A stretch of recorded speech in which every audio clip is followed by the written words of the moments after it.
2 days, New Yorkers will head to the polls to decide the Democratic candidate for governor. Thursday's primary will pit incumbent Governor Andrew Cuomo, trying for a third term, with former actress Cynthia Nixon also seeking the Democratic nod. Talking Points analysts Conor, Wight, and Jack Watson are here to discuss the issue.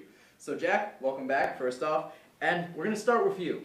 New York has seen a lot of really interesting governor's races. What makes Cuomo versus Nixon so interesting? Well, Elijah, let's break down the two candidates. You've got Andrew Cuomo, who is the well-connected, popular, politically savvy candidate who is seeking his third term as governor, as you said. And then you have Cynthia Nixon, who is also very well known across the country, but this is her first time in politics. She's a former actress, former Sex and the City star. The fact that she's running is very interesting, at least in my eyes, because she is running on a not a far left platform per se, but a further left platform than Andrew Cuomo, which has forced Cuomo a little further to the left. But the fact that she's running is certainly an indication that the people, the Alexandria Ocasio-Cortezes in the party, especially in the state of New York and more liberal states like California, are here. I know, when you talk about, for example, Alexandria Ocasio-Cortez, that's part of what, we've been saying is the blue wave of this midterm election season. How does this primary fit into, that blue wave narrative, or does it not fit it?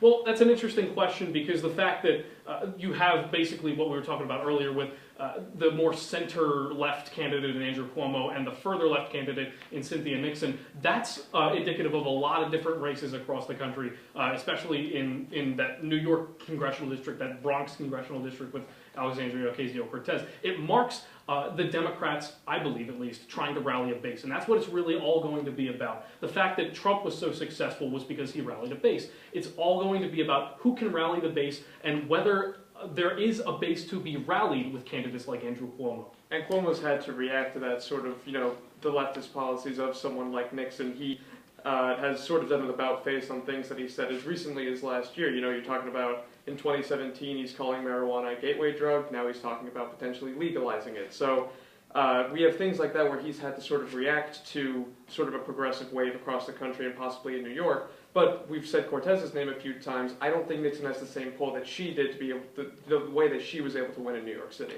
So we've been talking about Cuomo versus Nixon, but Syracuse's own has some skin in the game. What about Stephanie Miner? Well, she was a Democratic mayor here. She's running as an independent, and part of that is part of her platform. She's saying that establishment politics, the two-party system, hasn't done New Yorkers any good. She's saying that the Cuomo administration and his 2 terms hasn't done New Yorkers any good. His economic development policies haven't helped. It's been a waste of money. She wants to redirect those kind of funds into infrastructure, particularly the New York subway system, the MTA. She says it's falling apart, and the best way to bring support back to New York, businesses, jobs, the population in general, to get that back up, is to put it into infrastructure. But whether or not she has a real chance of winning, I don't know if that's realistic. And so we have Stephanie Miner running as the independent, but then looking at the Republican side of the ticket for the general election is Dutchess County Executive Mark Molinaro. How do you see him faring in this race? Gilat, Molinaro is not a Trump Republican. He doesn't quite have the base that the Trump Republicans do. That being said, we look at the other side with the Democrats. It's all, like I've said before, it's all about rallying a base. Can this Republican candidate rally a big enough base to oust an incumbent governor in Andrew Cuomo, a Democratic incumbent governor, which is always going to be difficult to do, especially since it's so tilted in the Democrats' favor in this state? I think the key here is unity. I think we can be pretty confident that the Republican base is going to be unified around Molinaro. It's whether or not the Democrats can decide on who they want, because Cuomo can lose votes to someone like Miner, who had a big Democratic following in upstate New York, and you can also lose votes to someone like Nixon if she were to lose the primary on Thursday, if she were to continue to run on another party like the Working Families.